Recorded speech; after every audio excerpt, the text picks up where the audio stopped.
Amid this prevailing crisis worldwide caused by COVID-19, there is an emerging anger among the people against China. The miseries and sufferings we all are facing today, no doubt, has forced the people to develop an anti-China feeling, which is increasing every day and everywhere. All the countries are blaming China and saying they could have warned the world about the pandemic so that they could have taken some proactive measures. But the government of China instead chose to hide facts from the rest of the world. Some are calling for a worldwide boycott and isolation of China, while many are of the view that China should be expelled from the United Nations Security Council. But China is a permanent member of the Security Council. So, will it be possible to remove China?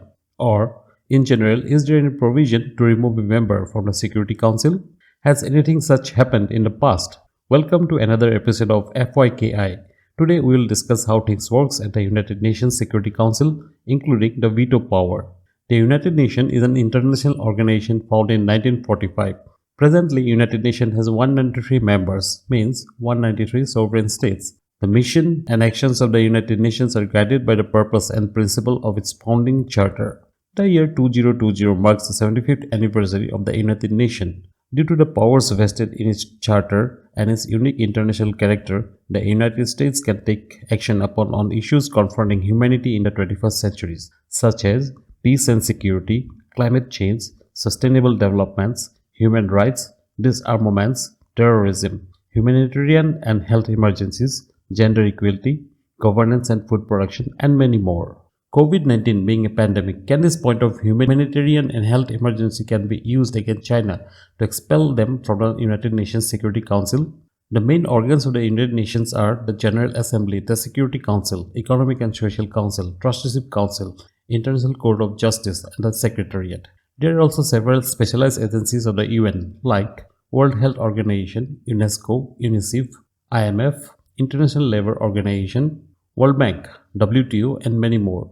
People often get confused between the organs and the specialized agencies. However, there are only 6 main organs and rest are all specialized agencies. Among the 6 main organs, the Security Council is the most powerful. Vested with the responsibility to maintain peace and security across the globe, it can authorize the deployment of troops from member countries, mandate ceasefire during conflicts, and can impose economic sanctions on countries. The Security Council is also empowered for accepting new members to the UN and approving any changes to the UN Charter.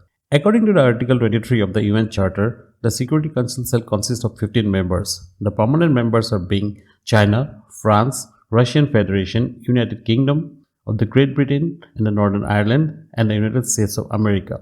10 non-permanent members, 5 of which are being elected by the General Assembly for a term of 2 years.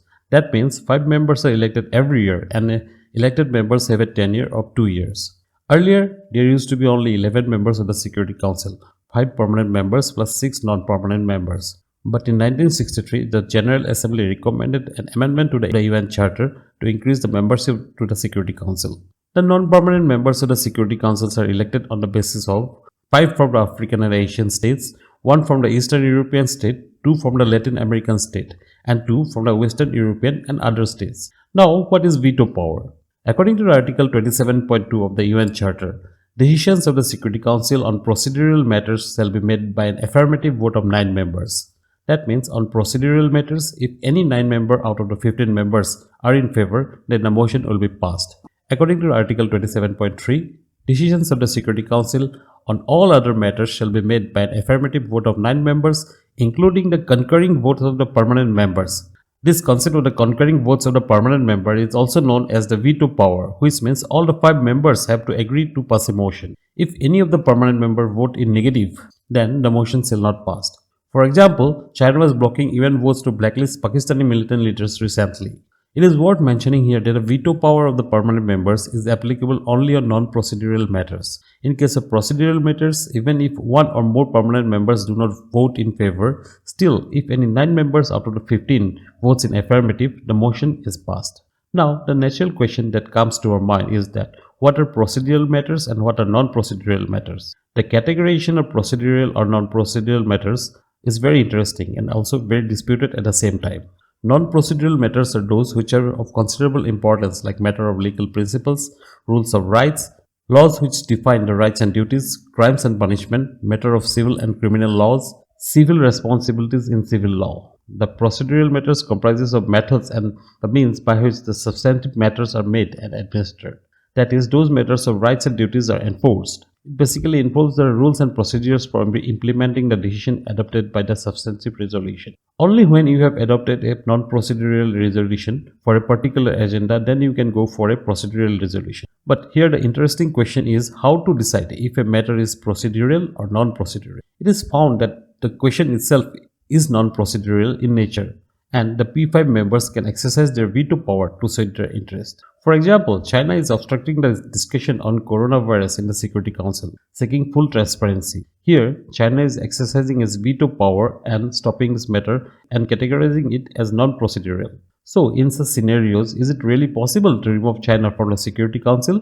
The UN Charter, however, does not provide any provision for the removal of any member from the Security Council. It is both for the permanent as well as for the non-permanent member. There is no written provision in the Charter to remove a member from the 15 members in the Security Council. However, there are few norms written in the Charter which can form the basis to expel a member from the Council.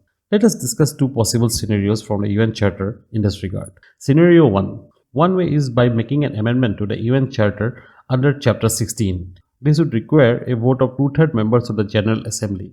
That means 2/3 vote of the 193 members, plus all the 5 permanent members have to agree with it, which is again not possible because China, being a permanent member, will of course veto it. Scenario 2. It is written in Article 6 of the Charter, a member of the United Nations who has persistently violated the principles contained in the present Charter may be expelled from the organization by the General Assembly upon the recommendation of the Security Council. Recommendation from the Security Council again involves the procedural, non-procedurals and the veto power concept, so this scenario is also very unlikely. The veto power of the 5 permanent members of the UNSC is a very powerful weapon which makes things very complex. It is by the veto power these 5 members align things as per their interest or their allies. A legal remedy to remove any member from the Security Council is almost impossible on legal framework in its prevailing terms. So what are the options left to remove China from the Security Council? Scenario 3.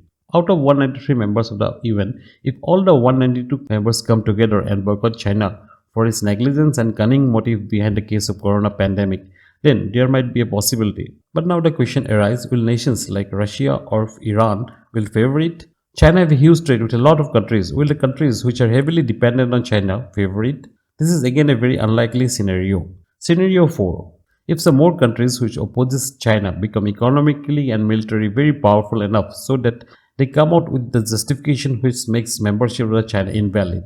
Remember, China, Republic of China was a permanent member of the UNSC, and its membership got shifted to the People's Republic of China after 1949 as the People's Republic of China becomes stronger. This case is again not possible in the coming 100 years. So as per the legal framework of the United Nations, China or any member, whether permanent or non-permanent, cannot be removed from the Security Council. If you liked the video, please subscribe to my channel.